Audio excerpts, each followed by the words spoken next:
Illuminati Unmasked by Johnny Cirucci. Here now is Johnny Cirucci. Chapter 11. The Fall and Rise of St. George the Dragon Slayer. In 1980, a redux of the 1936 serial Flash Gordon hit theaters. In it, Flash becomes a folk hero amongst the realms oppressed by Ming the Merciless. Ming eventually catches up to Flash and corners him on the doomed floating city of the Hawkmen. Before he knocks down the city, Ming offers Flash a deal. Why aren't I going with them? I've got other plans for you. I can imagine. You want to destroy me? I have to. It's the only way to save Earth. What if I granted you a kingdom?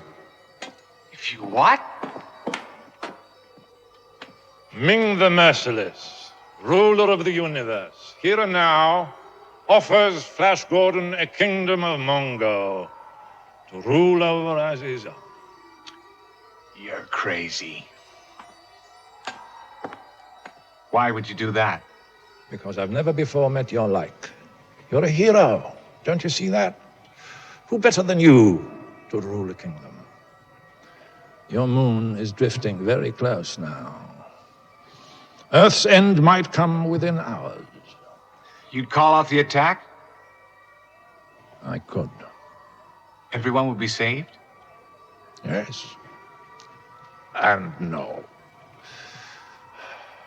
After the earthquakes and tidal waves, they won't be quite the human beings you remember. They'll be more tractable, easier for you to rule, in the name of Ming. You mean slaves? Let's say they'll be satisfied with less. Forcing common men to be satisfied with less has been a Luciferian agenda since Babylon, but it wasn't until communism that such a goal was attainable. From its inception to the most powerful Marxist states around the world, communism has been the tool of the Jesuits. One of the most renowned minds of the Catholic Church was Thomas Aquinas, 1225 to 1274. What most don't know about Aquinas is that his writing is the foundation of communism, so much so that his work Dr. Communis, Theologian for All, might more appropriately be rendered Dr. Communist. His best-known writing, Summa Theologica, is a massive treatise with some surprising thoughts on property and goods. Quoting Summa, "The aggregation of goods has no place in God." Question 26 of the Divine Beatitude. Joyous possession of goods requires partnership. Question 32, the knowledge of the divine persons. Isidore says, Etim 5:4, that the possession of all things in common and universal freedom are matters of natural law, from whether the natural law can be changed. It would seem unlawful for a man to possess a thing as his own, for whatever is contrary to the natural law is unlawful. Now, according to the natural law, all things are common property, and the possession of property is contrary to this community of goods. Therefore, it is unlawful for any man to appropriate any external thing to himself, of theft and robbery. In the 2014 movie 3 Days to Kill, Kevin Costner plays a retired CIA agent brought back into service with a deal he can't refuse. He has been given brain cancer and will be allowed to die unless he kills the target he has been given. Then he will receive the antidote for his cancer. Such bioengineering of cancer and cancer cures is highly likely. Did emissaries of the elite weave this into the plot? Were they alerting their audiences or simply conditioning them? In the movie, Costner's character, Ethan Renner, returns to a Paris apartment he uses from time to time and finds that an entire troop of Africans has broken into it and taken residence there. The tough-as-nails assassin doesn't take matters into his own hands, but goes to the police, who tell him he will take care of the family of Africans until after the winter. Forced to endure their presence, Costner warms to them, and they all bond. But only he pays the rent.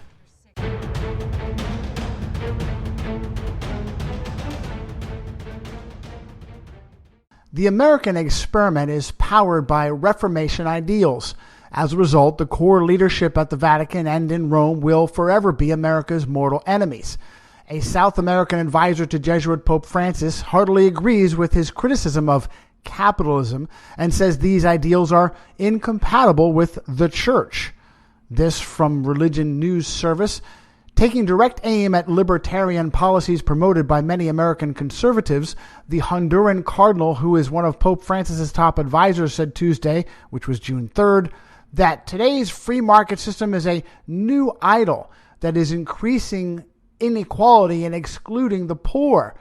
This economy kills, said Cardinal Oscar Rodriguez Maradaga, quoting Francis frequently in a speech delivered at a conference on Catholicism and libertarianism held a few blocks from the United States Capitol. The Pope, Maradaga said, grew up in Argentina and has a profound knowledge of the life of the poor. That is why, he said, Francis continues to insist that the elimination of the structural causes for poverty is a matter of urgency that can no longer be postponed. It is critical to note that the majority of capitalist woes and excesses occur when elites subvert the very nature of capitalism by monopolizing resources and gouging patrons. The most wealthy capitalists turn out to be nothing of the sort. This from the book David.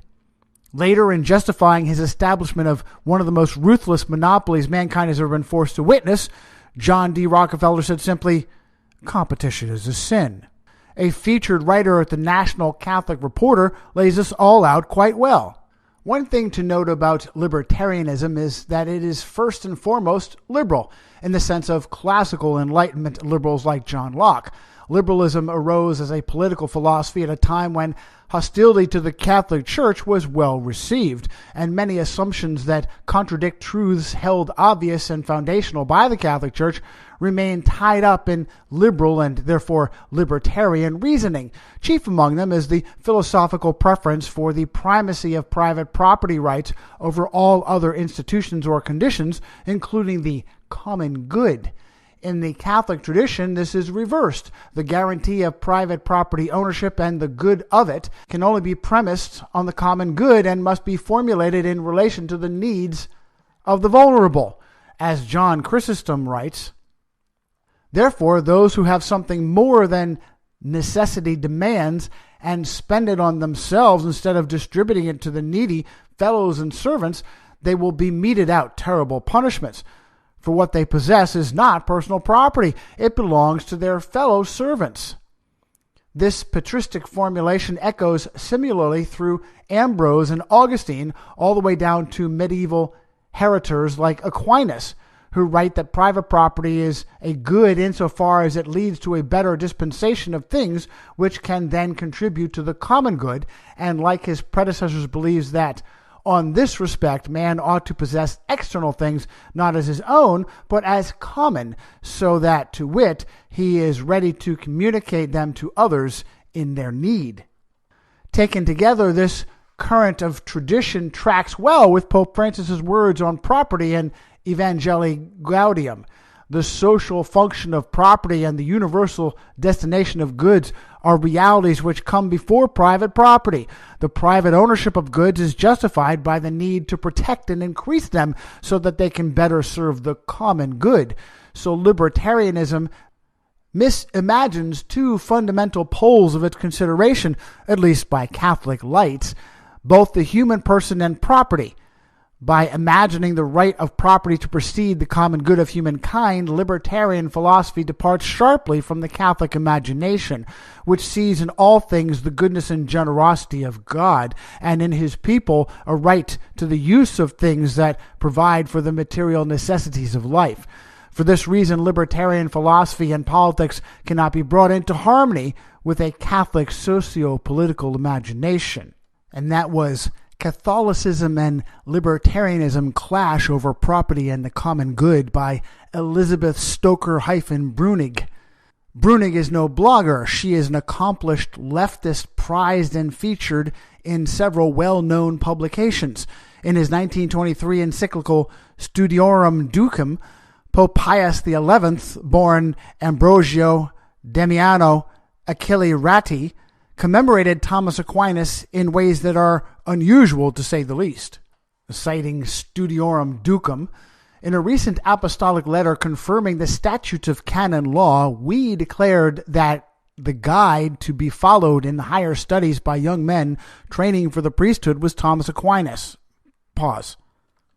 Now, yes, this is just an encyclical, but one of the reasons that all popes are antichrist is that they consider themselves ex cathedra as equal to Almighty God and reference themselves with plural pronouns that are capitalized.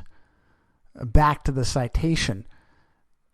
The approaching anniversary of the day when he was duly enrolled, that's Aquinas, 600 years ago in the calendar of the saints, offers us, capital U, an admirable opportunity of inculcating this more and more firmly in the minds of our, capital O, students, and explaining to them what advantage they may most usefully derive from the teaching of so illustrious a doctor. Pause aside. Again, this is just an encyclical. Do you see the satanic arrogance? Let's finish it off. Such a combination of doctrine and piety, of erudition and virtue, of truth and charity, is to be found in an eminent degree in the angelic doctor, and it is not without reason that he has been given the Son for a device, for he both brings the light of learning into the minds of men and fires their hearts and wills with the virtues. He was given the Son as a device? Beneath Roman Catholicism is Gnostic Luciferian sun worship as a distraction from the true Son of God. And I did, fortunately, reference this at the bottom. If you're curious as to why the Pope should speak in capitalized plural pronouns, that's because in ex cathedra, from the chair, he is God. Now, 500 years ago, it was absolutely common knowledge that the office of the papacy, all popes are antichrist. As Christ himself said in Matthew 24, many will come in my name. Today we are constantly told by agents of the papacy that people are antichrist who clearly aren't antichrist, don't fit the paradigm. Napoleon, Hitler, some future Islamic super terrorist. The historical examples, at least, are puppets of Rome. But at no point did any of these individuals claim to be the Messiah, claim to be God or equal to God, but every single pope does. Containing undesirables from Indian reservations to Nazi concentration camps to Soviet gulags to Franklin Roosevelt's Japanese-American internment all have the common ancestor of Jesuit reductions in South America. In a presentation for the internet-based Humanities and Social Sciences Network, Professor Robert H. Jackson, Boston University, UC Berkeley, and the Rockefeller Foundation gave a general overview of the reductions. And he stated, beginning in 1609, the Jesuits established an extensive chain of missions in the borderlands of Paraguay, Argentina, and Brazil. The Jesuit missions, also known as reducciones, were by all accounts the most successful group of missions established on the fringes of Spanish America, and at their height in the early 1730s had a population of as many as 140,000 Guarani. The so-called Jesuit republics were the subject of contemporary literature, Candide, as well as modern literature and film, The Mission. The Mission, a 1986 movie, is a Jesuit propaganda film with gun control advocate Liam Neeson, Jeremy Irons, and reputed Knight of Malta Robert De Niro, also a gun control advocate. De Niro plays a wounded and demoralized soldier who is given new life and new purpose by the Jesuits, just like their founder. Liam Neeson, also Roman Catholic, born and raised in a rare Protestant enclave in Ireland. Like so many on the left, Professor Jackson either unwittingly or knowingly mischaracterizes these Jesuit prison camps as Christian utopias. He goes on to mention the Jesuit militia and how useful it was to the Spanish royals. In the 1620s and 1630s, slave raiders from Sao Paulo, banditeres, forced the Jesuits to relocate a number of missions until they organized a Guarani militia and defeated the raiders in 1641. The Guarani militia became a useful tool to the Spanish government in the region, but was also a source of tension with the local settlers. In 1750, Spain and Portugal signed the Treaty of Madrid to establish the boundaries between Spanish and Portuguese territory in South America. Portugal was to receive the 7 missions located east of the Uruguay River, and the Guarani were to relocate. Instead, they revolted, leading to the so-called Guarani War. Also, like many on the left, Jackson has a callous disregard for the sanctity of life and uses emotionally disassociated terms to describe mass death within the reduction populations. He states the Guarani population in the Jesuit missions was a high fertility and high mortality population. Guarani women bore children, but mortality rates were also high, and the population experienced low to moderate rates of growth. Periodic epidemics culled the populations, but there generally was a rebound or recovery following the epidemic outbreaks. The militarist intent of these communes was betrayed by their strategic locations for the Spanish Empire. They were all colonial in nature. The reductions also brought the Jesuits and their royal backers great wealth, a somewhat incongruous enterprise for Christian evangelicals. The following from The Enemy Unmasked by Bill Hughes. Starting in the 1600s, the Jesuits created a communist regime in Paraguay that eventually brought their demise in the 1700s. Quoting from the Jesuit Enigma, the Jesuits, as is well known, held very large regions of Paraguay under missionary control from 1650 to 1750. More than 250,000 natives worked under their direction, and no payment was made directly to them. They were educated, trained, housed, clothed, fed, and to some extent amused. But what became of the surplus profits of their labors and of the extensive trading that was carried on? Over 2,000 boats are said to have been engaged in carrying merchandise and goods on the Parana River, and the economic value of the reductions was beyond doubt very great. So great indeed as to have awakened the envy of Spanish and Portuguese traders. Robertson, a contemporary historian, estimated that the reductions represented at least $25 million in capital for the society. Back to Hughes, the reductions were communist communes set up as manufacturing facilities using the Guarani Indians as slave laborers. The products they produced were sold in Europe and greatly enriched the Jesuit order. Before the days of the Avtomat Kalashnikov rifles and Schmeisser submachine guns, large groups of prisoners were hard to handle with just a few Jesuit priests. The company needed to use brains over brawn. Later, they would be able to appropriate the brawn of whole nations. The appeal of wealth redistribution is that recipients can live a somewhat easier life, though it is a utopia that has always disappointed. In South America, social justice would become the cry for taking from the rich and giving to the poor. What usually happens, however, is that the super-rich exploit the poor to bleed the few real producers in the middle class. If this seems like the perfect weapon to be used in the Counter-Reformation, it's not by coincidence. The phrase social justice was coined by the Jesuit theologian and mentor to Pope Leo XIII, Father Luigi Tapparelli d'Azeglio.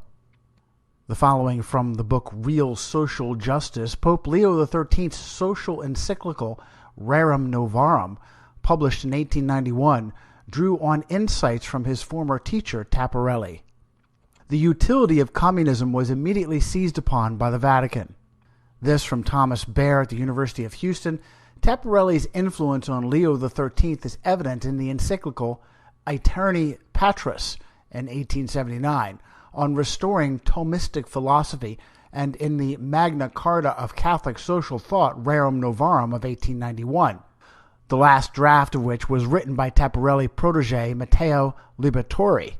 The Jesuit Nell Bruning employed Tapparelli's principles of sociality, or solidarism, as rephrased by Heinrich Pesch, S.J., and subsidiary in the drafting of Pius XI's Quadragesio Anno. Indeed, Pius XI believed that Tapparelli's writings could never be studied enough, and ranked him in importance for Catholic thought right after St. Thomas.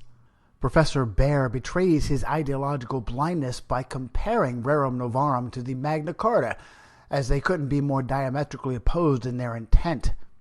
In the interest of full disclosure, Vincenzo Gioacchino Raphael Luigi Pesci, Pope Leo XIII, published Rerum Novarum on May 15, 1891, when the industrialist robber barons were strip mining humanity in their unbridled lust. Nor did Leo XIII endorse the full confiscation of property, nor the complete redistribution of wealth and goods. However, he most certainly did channel his communist Jesuit mentor Tapparelli with terms like proletarian and phrases like the spirit of revolutionary change. The following comes from Rerum. The elements of the conflict now raging are unmistakable in the vast expansion of industrial pursuits and the marvelous discoveries of science, in the changed relations between masters and workmen, in the enormous fortunes of some few individuals, and the utter poverty of the masses, the increased self-reliance and closer mutual combination of the working classes.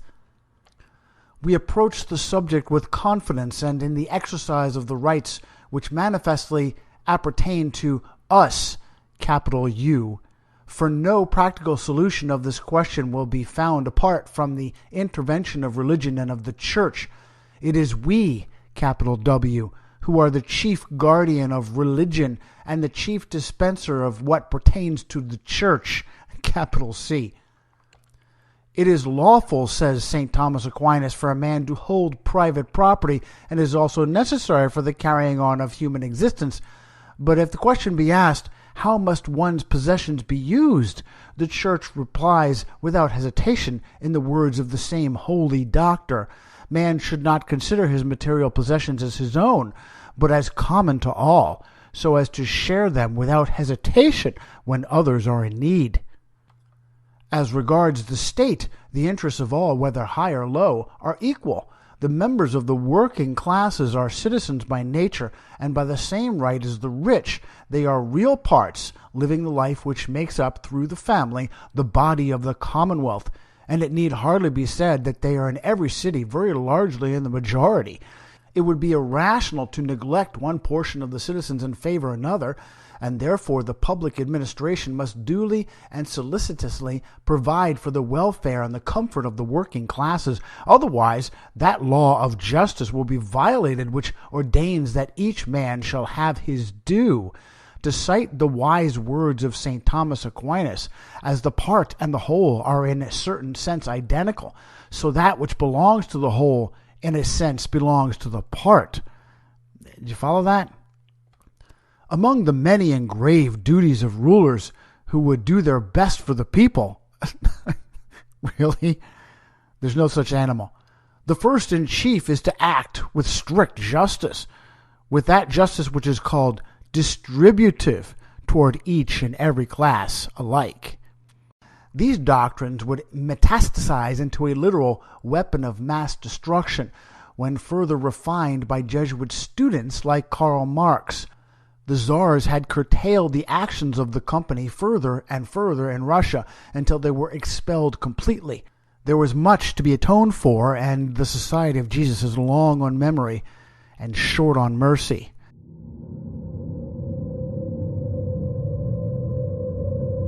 Karl Peter Ulrich was the Prussian monarch who took over ruling Russia in 1762.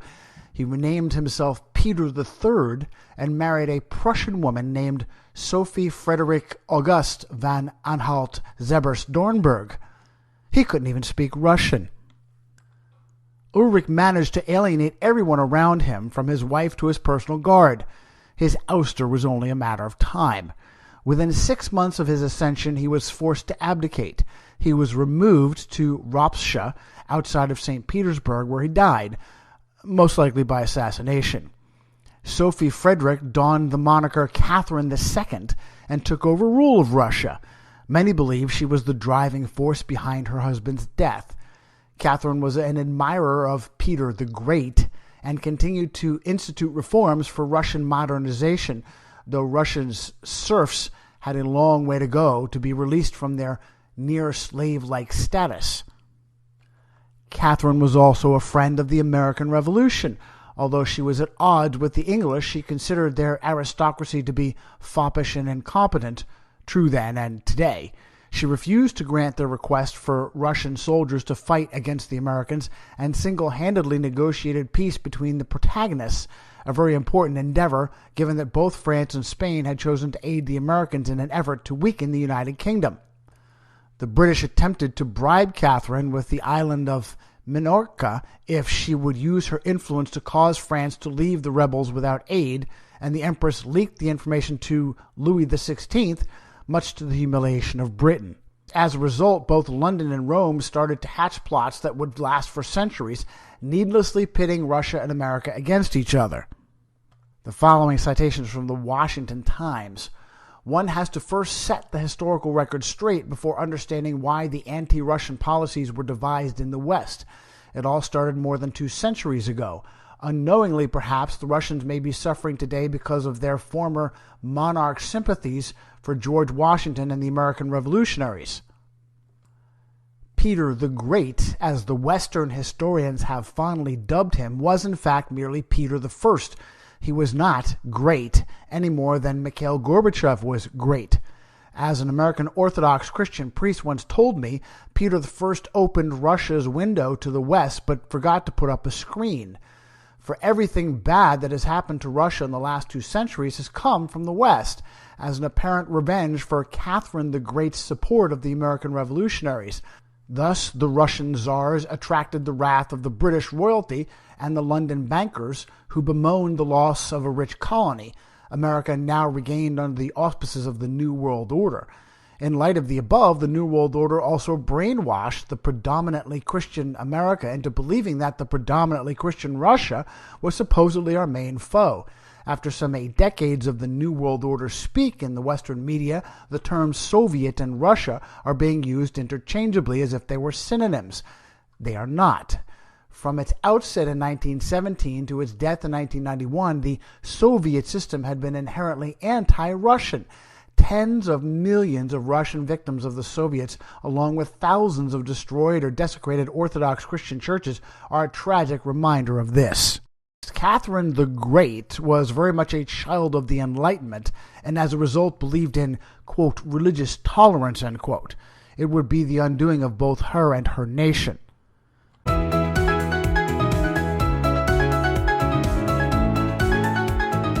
Although a good, perhaps great leader, Catherine the Great was quite human in her lusts and failings. After the suppression of the Jesuits by Pope Clement XIV in 1773, she allowed the Company of Loyola to repair to Russia. The Jesuits neither forgot nor forgave Alexander I for their expulsion in 1820, and he died 5 years later of, quote, mysterious circumstances, end quote. He was succeeded by his brother, Nicholas I, who reigned until 1855. He also perished under questionable circumstances.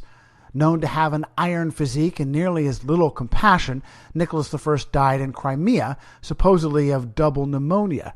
Experts, however, have seen evidence of poisoning, and the rumor has been spread that the Iron Tsar poisoned himself after the Crimean War had gone badly for him. A constitution is a document that delineates the scope of and puts restrictions upon government.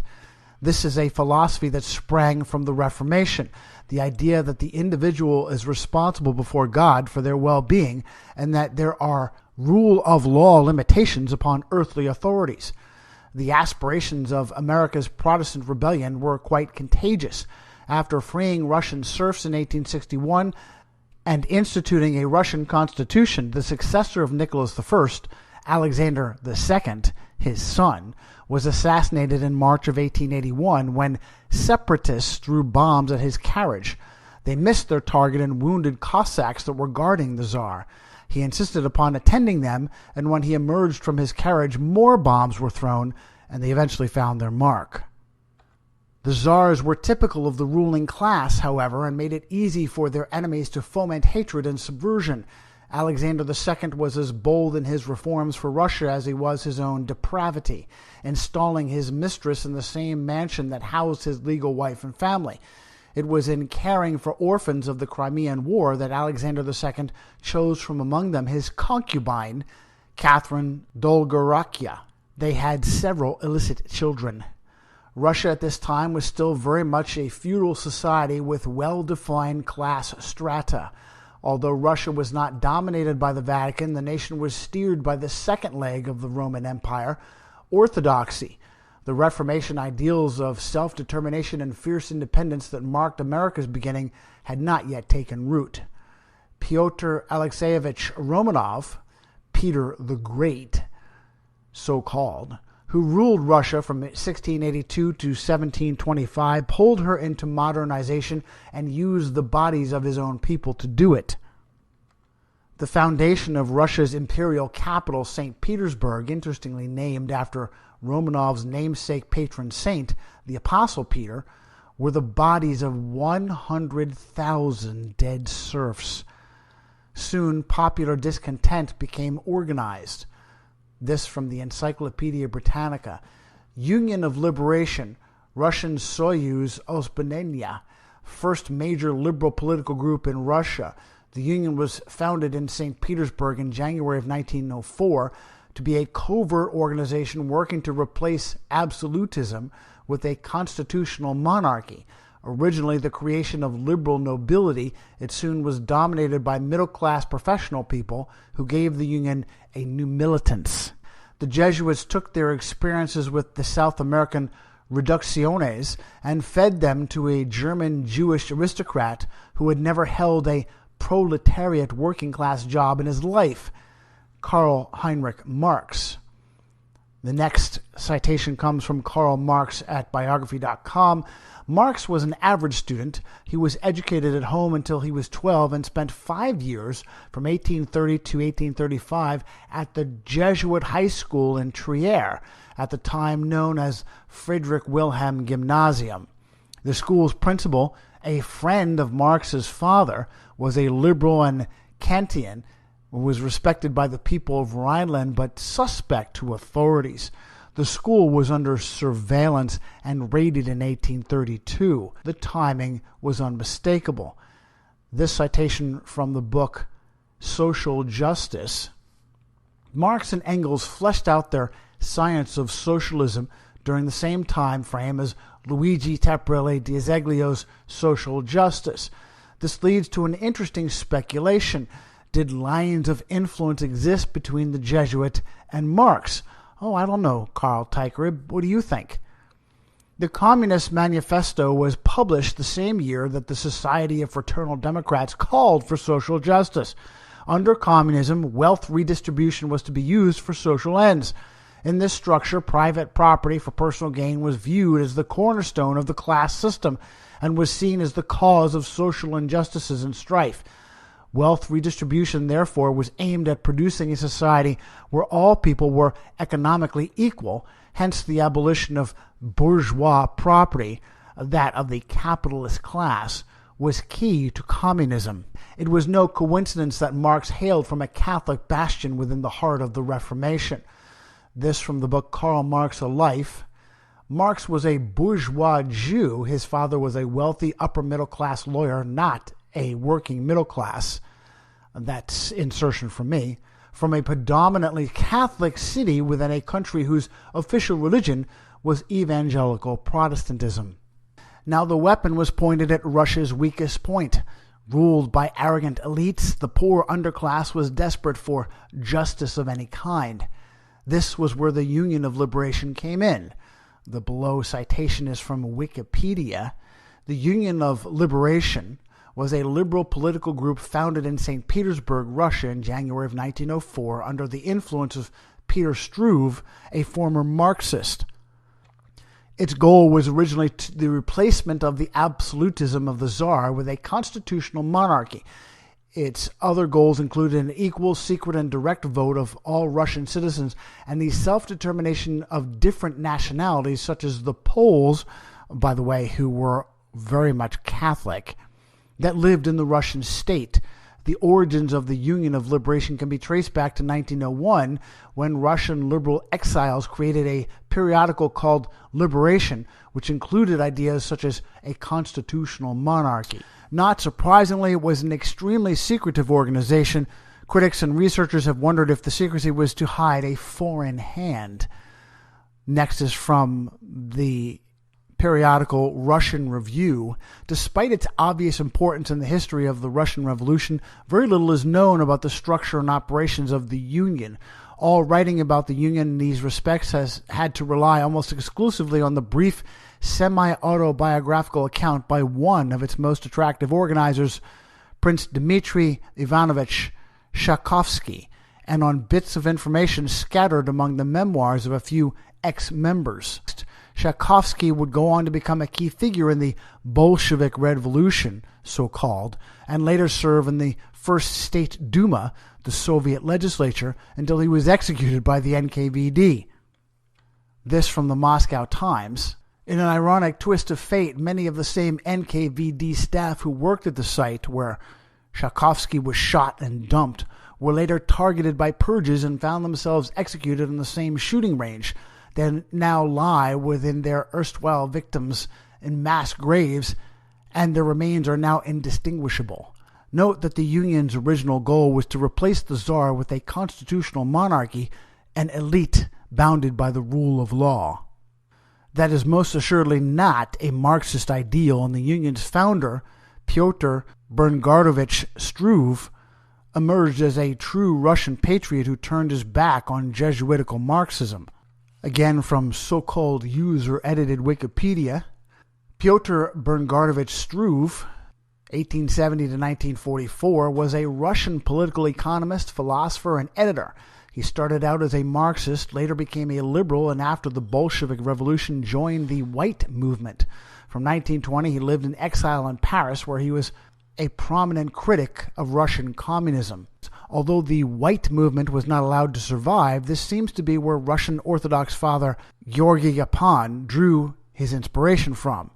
In 1905, Father Gapan led a peaceful protest at the Winter Palace in St. Petersburg to speak against the conditions for peasant workers from both wealthy industrialists and the government of Tsar Nicholas II.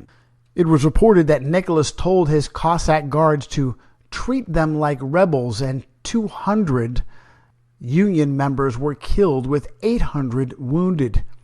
The incompetence helped light the flame of the Jesuit-hatched October Revolution.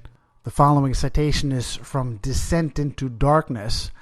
The instruments of this new alliance between the Soviets and the Vatican were to be the Jesuits, described as the hereditary enemies of the Orthodox Church. Reportedly, there were large numbers of representatives of the Jesuit order in Moscow during the revolution. But to truly punish a people, you need a puppet with few connections to them.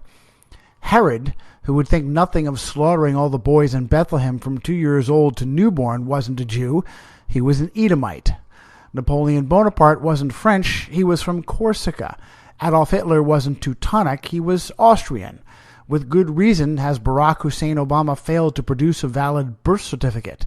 And to really hurt Russia, you need a Georgian-born Jesuit priest named Josip Barsionis Drushkashvili, later repackaged as Joseph Stalin, or as his Freemason admirer Franklin Roosevelt used to call him, Uncle Joe, the kindly mass murderer.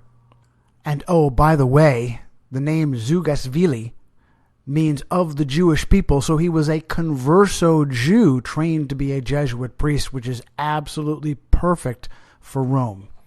The next citation comes from a very useful controlled opposition website that is now taken down, oneevil.org. Joseph Vissarionovich Zugashvili, better known by his adopted name Joseph Stalin, was born to influential Catholic parents, Vissario Besso Zugashvili and Ekaterina Keke Galadze. His father, Besso, was a successful and relatively wealthy local businessman. However, in later biographies, he is variously described as poor, dirt poor, and a violent alcoholic. Whatever the real truth, Joseph was accepted into Catholic Capuchin-run school at Gori. He graduated in 1892, first in his class, and at the age of 14, he was accepted to enter the Orthodox, so-called, seminary of Tiflis in Tbilisi, Georgia, a Jesuit institution to be trained as a Jesuit priest.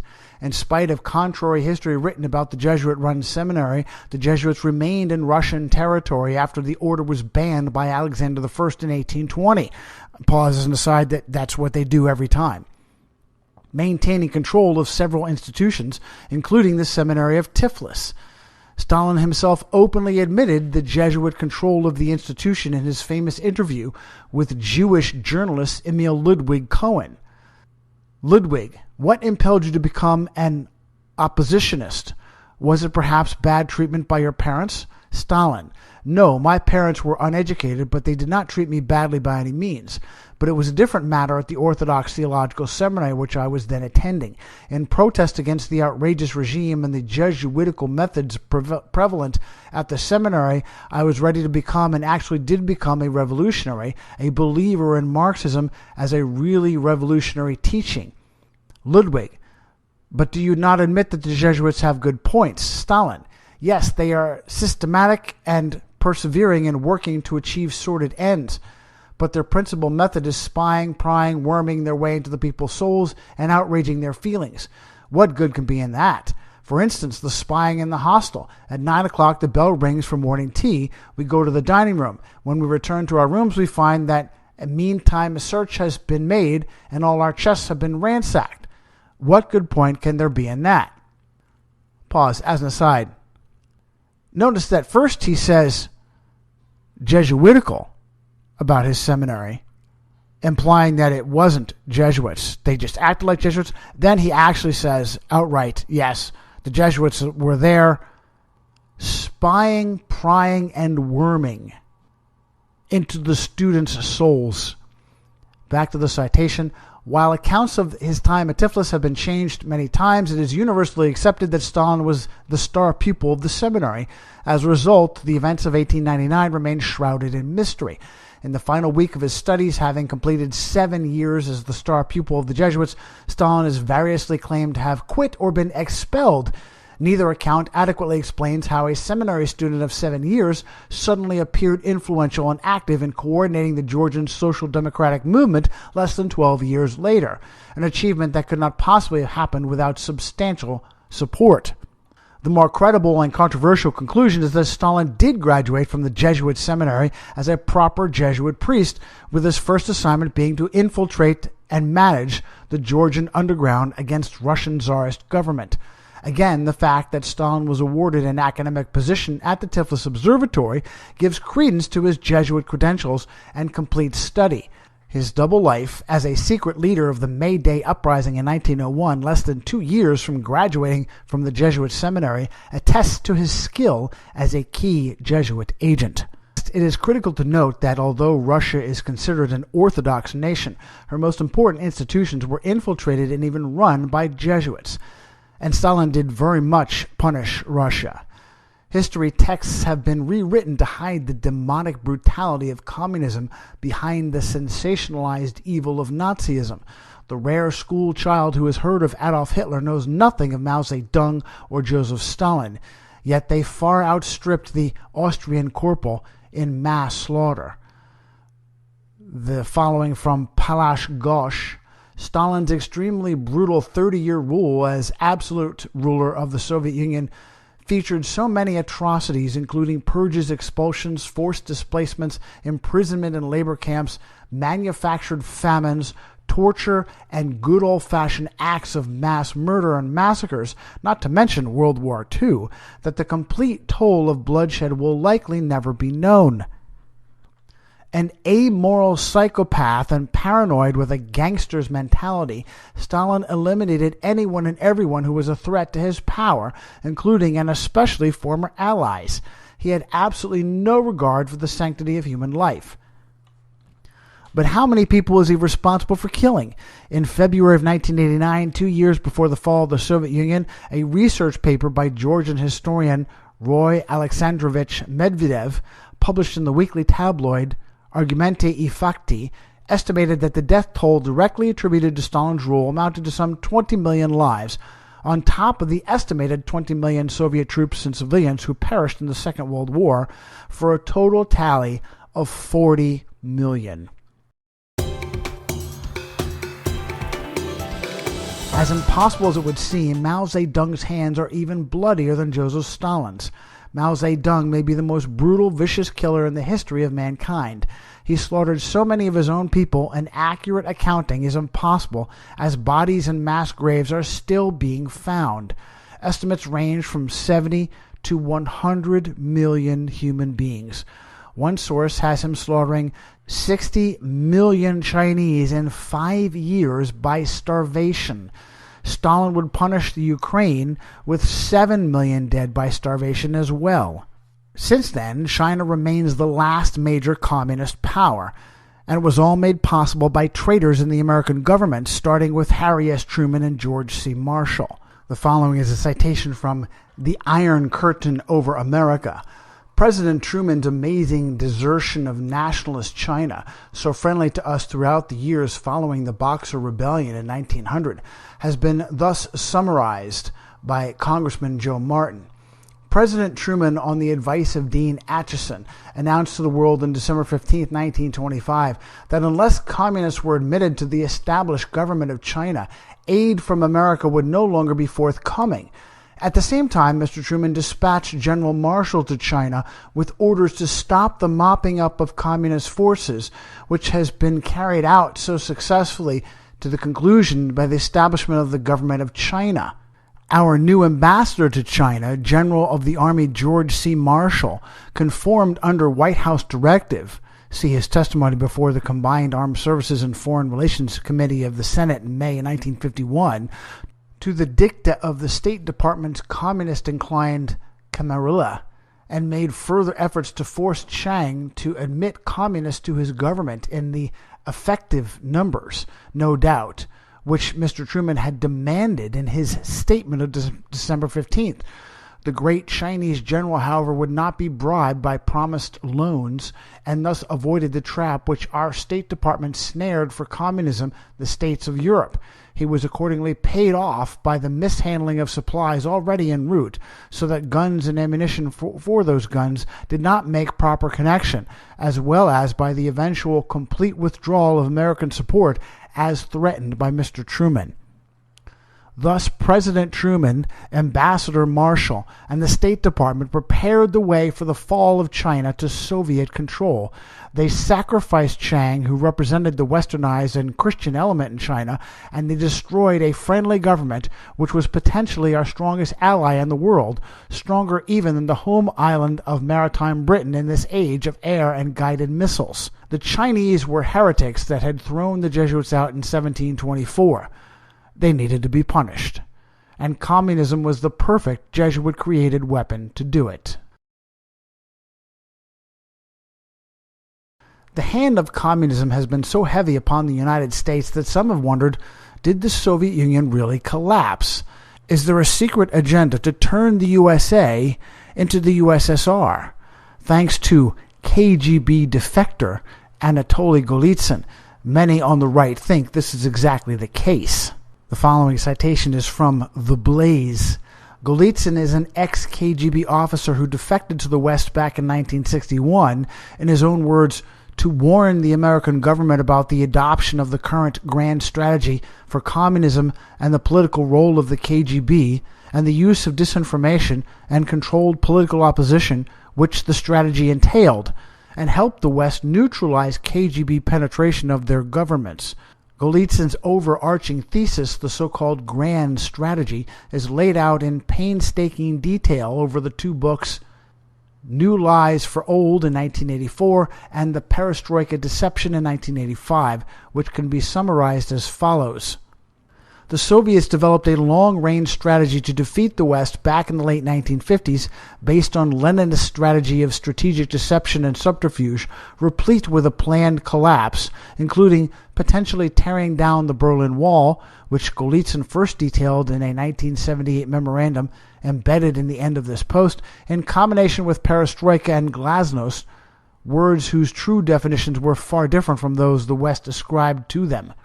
These moves, according to Golitsyn, were designed to invite the West's capital, technology, and most of all gullibility and trust to Russia, which it could then use to build itself up, and while the West moved leftward and intertwined itself inextricably with Russia and other socialist states, converge and dominate the West under a world government headed by none other than the Russians and the Chinese. Pause before we return to the text. How about the Soviets were never that smart, but the Jesuits were and are? Both Golitsyn and another KGB defector, Lieutenant Colonel Yuri Ivanovich Nosenko, would be highly scrutinized with a shocking conclusion that the chief intelligence services of the USSR, the UK, and the US were all colluding. It was impossible for Golitsyn to publish a book that wasn't first thoroughly vetted by the CIA. A higher power was in control. Father Malachi Martin made the astounding assertion that the Soviet Union was ordered to collapse. In an interview with John McManus for New American Magazine in June of 1997, Malachi Martin said this: "McManus, what do you mean by the capstone? Martin, the underlying force I have written about in Windswept House is structured very much like a pyramid. It is wide at the bottom, where many individuals work for its goals and hope to be elevated to a higher place. There are fewer and fewer inhabitants in each of the ascending steps in the structure. Only few form its ultimate directorate, the capstone of the pyramid. These individuals have no loyalty to the nations they came from. They are a new type of human being, an internationalist who seeks to control mankind. Each is godless, and collectively they intend to use religion, governments, and anything they find useful to impose their will. It is my opinion, for instance, that the USSR didn't disintegrate naturally, but was ordered to collapse. Gorbachev was told to vacate his power base and also to inform other leaders of the Soviet bloc nations to do likewise. Those orders came from the capstone." Good old ex-Jesuit Malachi Martin. You don't think he was talking about the company, do you? Mikhail Gorbachev oversaw the destruction of the USSR, which critically weakened Russia. Gorbachev ran to a surprising source for safe haven, George H.W. Bush. Bush turned over the military base at the Presidio in California to the former communist, and it became a base of operations for Gorbachev's continued subversive efforts under the guise of environmentalism. It is a place of special significance to Rome. This from SanFrancisco.com. San Francisco history remains devoid of Europeans until 1775, when the Spanish, long having a stronghold in Southern California, ventured north on a sacred expedition led by Gaspar de Portola. In 1776, the Spanish founded the Presidio Army Base, and the Catholic Church commenced capturing and enslaving the San Francisco Ohlone population. Later, ranchers grazed San Francisco's green hills with cattle and continued until an upstart nation to the east, the United States of America, set her sights westward to the Pacific's shining seas. Evil, white, Protestant, heterosexual men, I'm sure. The Presidio has been the reward of other congressional Catholic communist faithful like Pennsylvania Democrat Congressman John Murtha, ensconced in power until carried out in a pine box, and former House Speaker Nancy Pelosi. This from Roman Catholic Judy McLeod of the Canada Free Press. Among the unpublicized facts about Nancy Pelosi was that she was an investor in real estate investment entity called Presidio Partners, which set up shortly after the Nixon administration's first closure of federal military bases around the U.S. Among the choicest real estate properties were a San Francisco Presidio Fort, then headquarters for the 6th United States Army, Treasure Island and Riba Buena Island, the U.S. Navy parcels in San Francisco Bay, the Hunters Point Naval Base, and the biggest U.S. Navy base between Seattle, Washington, Long Beach, and San Diego, California. Pelosi's involvement in the disposal of federal military surplus land is matched only by Gorbachev, who, as a founder of Green Cross International, devised a mechanism for converting American military bases to civilian use, converting the bases over to global centers for sustainability. A pause. The green cross. Is that anything like the green cross of the so-called Protestant Church of Ireland, which is nothing more than a green Maltese cross worn by the Templars? Back to Judy McLeod. Gorbachev's mission of converting American military bases to global centers for sustainability came just 2 years after he resigned as president of the Soviet Union on December 25th, 1991. Merry Christmas. But the bloodletting wasn't finished. When you're an enemy of the company, you remain forever on their hit list. This is what the good Russian Orthodox people of Yugoslavia found out near the turn of the century. In December of 1998, Congress began impeachment proceedings against William Jefferson Clinton. In January of 1999, Clinton committed the American military to a 500-year-old religious conflict between Bosnian Muslims and Serbian Christians in former Yugoslavia, aiding the Islamists against their Orthodox foes. The action was sold to the American people as necessary due to inhuman atrocities created by Serbian ethnic cleansing, but a decade later it emerged that Albanian Muslims self-inflicted cleansing on innocent locals. The following from World Net Daily. Eve Ann Prentice, a British journalist who covered the Kosovo War for The Guardian and the London Times, testified during Slobodan Milosevic's trial in The Hague. He said that rather than being driven out by the Serbs, the KLA, the Kosovo Liberation Army, told ethnic Albanian civilians that it was their patriotic duty to leave because the world was watching. This was their one big opportunity to make Kosovo part of Albania eventually, and that NATO was there, ready to come in, and that anybody who failed to join the Axis was not supporting the Albanian cause. Even the so-called atrocities were hotly contested at the time as nothing more than contrived provocations for war. The following is from the New York Times. In Belgrade, General Wesley K. Clark, the NATO commander, and General Klaus Neumann, chairman of the NATO Military Council, were sitting with President Slobodan Milosevic of Yugoslavia. They came brandishing a plastic portfolio of color photographs documenting a massacre of Albanians 3 days earlier by Serbian security forces in the Kosovo town of Rasic. They also came with threats of NATO airstrikes.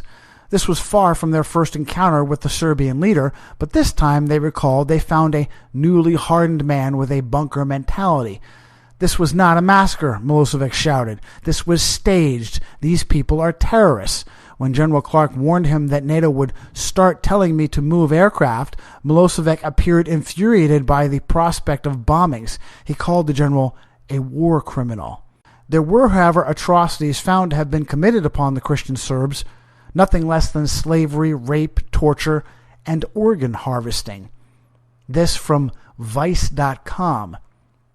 On Tuesday, Clint Williamson, an American diplomat appointed EU prosecutor in 2011 to investigate crimes against humanity in Kosovo, released a scathing statement that accused the Kosovo Liberation Army, the KLA, of murdering a handful of people and then trafficking their kidneys, livers, and other body parts. KLA leaders now run the tiny Balkan country's government. If even one person was subject to such a horrific practice, and we believe a small number were, that is a terrible tragedy, and the fact that it occurred on a limited scale does not diminish the savagery of such a crime, Williamson said in the statement. Williamson determined that KLA fighters tortured and killed around 10 Serbian and Albanian Kosovar prisoners in secret camps in northern Albania, removed their organs, and sold their parts abroad for transplantation. The KLA also murdered, kidnapped, and detained people illegally, and in general oversaw a reign of terror against its non-Albanian and Albanian opponents after the group won Kosovo's independence from Serbia in 1999. This identical barbarism would be used against Russian Orthodox dissidents in eastern Ukraine 15 years later. The below citation is from Pravda. On the outskirts of Donetsk, military fighters discovered new mass graves of civilians. Representatives of the People's Republic of Donetsk believe that the civilians were killed by National Guard soldiers as the Ukrainian troops had been staying in the settlement where the graves were found since April, whereas Donetsk militia occupied the village only on September 21st, RIA Novosti reports.